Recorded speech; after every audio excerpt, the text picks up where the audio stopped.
अकोल्याच्या मूर्तिजापूर तालुक्यातील कंजरा येथे एका विधवा महिला शेतकऱ्याच्या मालकीच्या शेतातीलच बोरवेलवर गावातीलच दुसऱ्या शेतकऱ्याने अनधिकृतरित्या ताबा मिळवून त्यांनाच शेतीसाठी त्यांच्याच बोरचे पाणी घेण्यासाठी मज्जाव करत असल्याचा धक्कादायक प्रकार समोर आला आहे।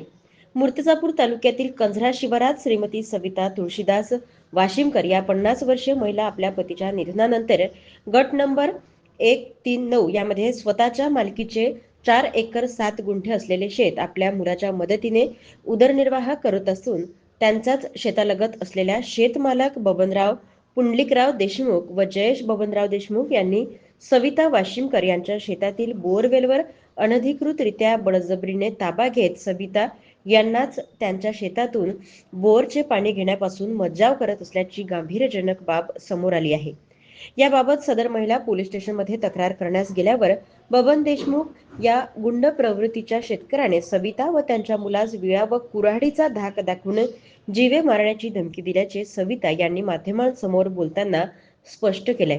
तर पोलीस स्टेशनला वारंवार तक्रार देऊनही पोलिसांच्या वतीने कुठलीही कारवाई होत नसून बीड जमादार सदर व्यक्तीकडून पैसे घेऊन हे प्रकरण दडपण्याचा प्रयत्न करत असल्याचा आरोप यावेळी महिला शेतकऱ्यांनी पोलिसांच्या कार्यावर प्रश्न उपस्थित केला आहे। प्रतिनिधी श्याम वाळस्कर, सत्यलढा न्यूज, मूर्तिजापूर। माझं नाव सविता तुळशीदास वाशिमकर। माझं शेत कंजऱ्या शेडमध्ये आहे। माझ्या शेतामध्ये मी आज बोर खणली, त्याला पाणी नव्हतं। मग तो म्हणे तुमची बोर जळली तर माझी बोर टाकतो, मला पाणी द्या। बबन पुंडलिक देशमुख, जयेश बबनराव देशमुख यांनी मला पाणी मागितलं। मी यायला पाणी दिलं। त्या पाण्याचा त्याने मला फायदा घेतला। माझं पाणी बंद करून टाकलं।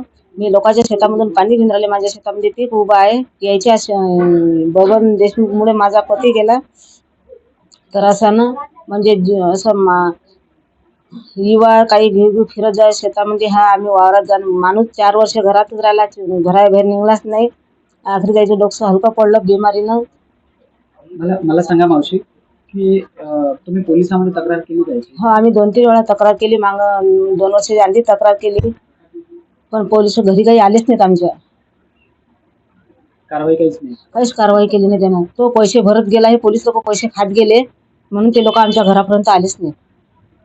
जिल्ह्यातील सत्यलढाच्या महत्त्वपूर्ण घडामोडी पाहण्यासाठी आपले Satyaladha YouTube news channel subscribe करा, बेल आयकॉनला क्लिक करा आणि रहा सदैव अपडेट।